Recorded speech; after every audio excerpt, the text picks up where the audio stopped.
Hello Capricorn, Virgo, Taurus, Sun, Moon, Rising, and Venus signs. Kamusta kayo? Sana po nasa mabuti kayong kalagayan. Welcome back po sa Star Tarot. Kung bago kayo rito, welcome din kayo. Thank you sa inyong support. I truly appreciate it. God bless you all po. So, Earth signs, ito po ay timeless reading. So, kung kailan nyo po ito mapanood, that is when the messages are meant for you to hear. Okay? We have eternity. Give yourself permission to slow down. Okay? Capricorn, Virgo, Taurus, siguro workaholics kayo, no? Maaring super sipag ninyo, super ninyo, busy kayo lagi siguro. Maybe you are always multitasking, no? Kaya parang teka lang muna, sabi ng spirit. Give yourself permission to slow down. Hindi pwedeng go, go, go kayo. Parang energizer, no? Na kahit pagod na, kahit nahihirapan na, tuloy-tuloy pa rin kayo. So, you need to step back a little from what is causing you stress. Kasi, kailangan na huminga muna kayong malalim. Kailangan din naman na mag-take a breather kayo. Okay? The sun rise to the occasion. Ayan. So, feeling ko, rito, Capricorn, Virgo, Taurus, meron kayo ritong sitwasyon na siguro, ay, bukas. Sige, kunin natin. Pinakita sa akin ng guides ko yun. Alright. So, siguro meron kayong sitwasyon na medyo struggling siguro kayo. Challenging situation siguro. But rest assured na ngayon, things are going to change. Things are going to move forward, no? At, na kayo, you're going to come out of that challenging situation. Makakaalis na kayo dyan, makakaahon na kayo sa hirap, makakaahon na kayo sa pagod, makakaahon na kayo. Kumbaga, you will be relieved na sa ngayon. Magkakaroon na kayo dito ng breakthrough and you are going to rise above your situation kung ano man ang kinabibilangan ninyo medyo mahirap-hirap na sitwasyon. Boundaries, put a ring around yourself and your energies. Okay? Healthy boundaries. No?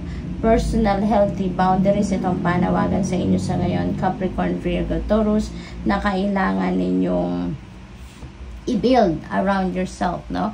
Kasi yung pagsiset naman ng boundaries na to, this helps your relationship to be stronger. Kasi kung lagi kayong naaabuso na, people are stepping on your toes, no? Yung parang binabypass kayo, yung mga ganon. So, that is not healthy anymore na situation. That's why, maaring ganon ang sitwasyon ng iba sa inyo. Kaya, iniimbitahan kayo ngayon to build that boundary around you para maging aware din ng mga tao sa paligid ninyo na meron din limitasyon sila. Meron ka din limitasyon, di ba? So, what else? We have new horizons. Old ways won't open new doors. Very true. Diba? Totoo. Kaya, buksan naman ninyo ang inyong sarili para sa mga bagong oportunidad. Buksan ninyo ang inyong sarili sa mga bagong patterns. Kasi, yung old ways na to, these are old patterns na siguro paikot-ikot kayo dyan at hindi naman ito nagdudulot na magandang epekto sa inyo. Hindi naman ito nakakatulong para mag-progress kayo. Hindi naman ito nakakatulong para mag-evolve kayo into the best version of yourself, no? Kaya, baguhin nyo naman, no? Baguhin nyo naman yung ways ninyo. Ibuksan nyo naman ang inyong sarili para sa mga bago, sa mga try different avenues, try different ventures, yung ganon. Wish upon a star. Wish upon a star. Sige. No, not necessarily, no, na maghahanap talaga kayo ng star kasi paano na lang kung hindi naman lumalabas yung star sa skies, no, kung nasaan kayo. So, it feels like to me, no, na you can wish sa ngayon. I-pause nyo yung video, pause the video, close your eyes, imagine a star na tinitignan ninyo, imagine ninyo yung skies, no? Nakikita ninyo yung dark skies, dark blue skies, at nakikita niyo ang isang napakaliking star. Envision that at make a wish now, no? So, yung ganon. Then, when you're done, get back to the video. Alright? Patuloy ninyong pakikinig, panunood, okay? Para mas makuha ninyo ang iba't iba pang mensahe para sa'yo.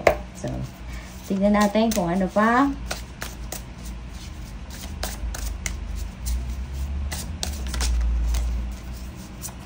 We have Queen of Wands. Ayan. So, magiging ano kayo ngayon? Masigasig, matyaga, ang tawag dito, yung parang focused, no? Kayo sa mga gagawin ninyo. Maybe, meron kayo, ayan o, yung mata.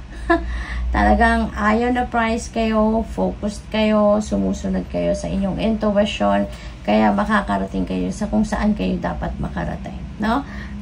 You will be helped out dito. Kung ano man ang ini-envision ninyo for yourself, for sure you will get to that.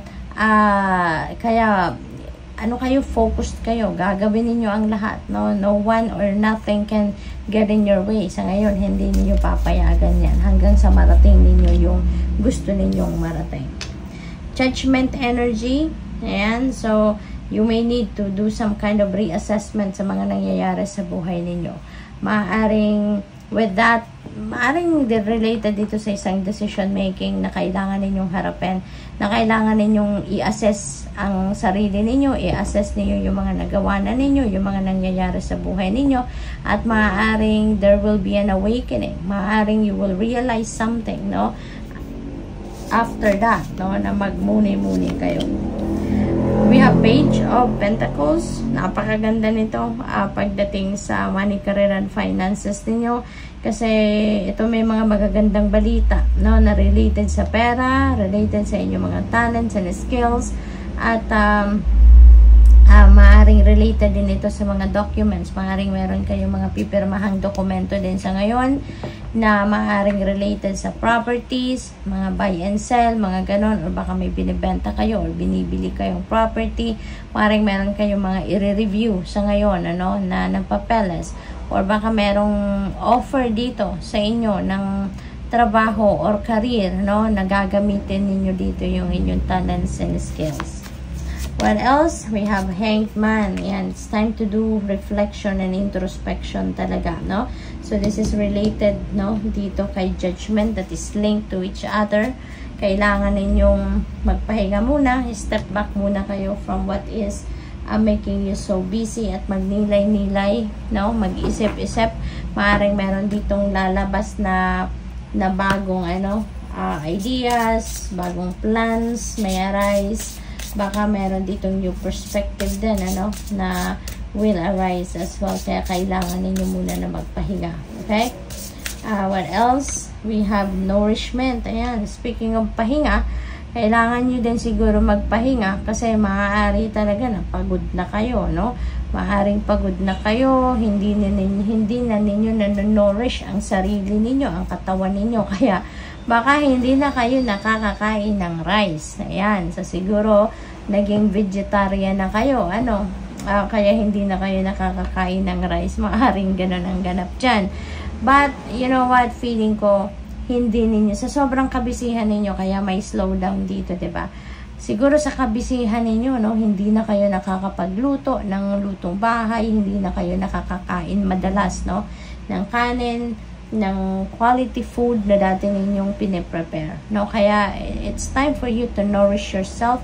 It's time for you to care for yourself, okay? Kasi siguro sa sobrang pagod na ninyo pagaling sa trabaho, hindi ninyo na naasikaso yung pangangailangan ninyo.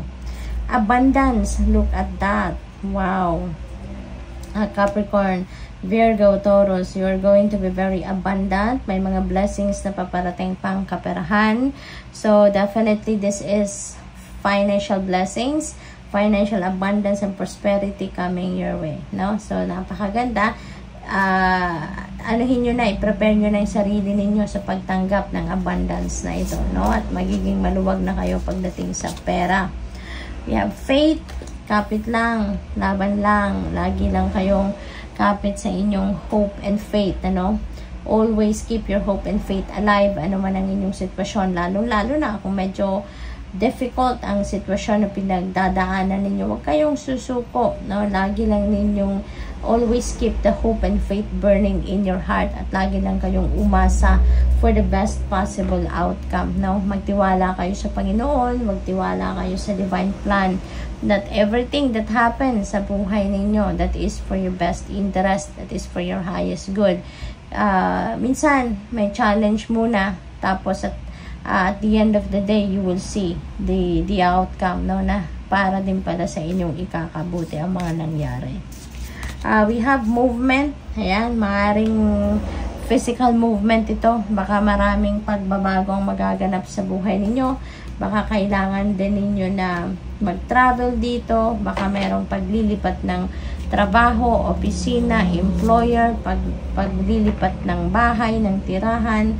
Baka ang iba sa inyo dito magta-travel abroad, magma-migrate sa ibang bansa. So, it could be anything. Baka din nagre-rearrange kayo ng bahay ninyo, nag-rearrange yung mga furnitures, baka nagre-renovate yung mga ganon. Or, pwede rin na kailangan ninyo na mag-engage into physical activity. Baka hindi kayo nakakapag-exercise na, no? Yung ganon. So, good luck po. That's all I have for you for today. Thank you for watching. Love and light. Namaste.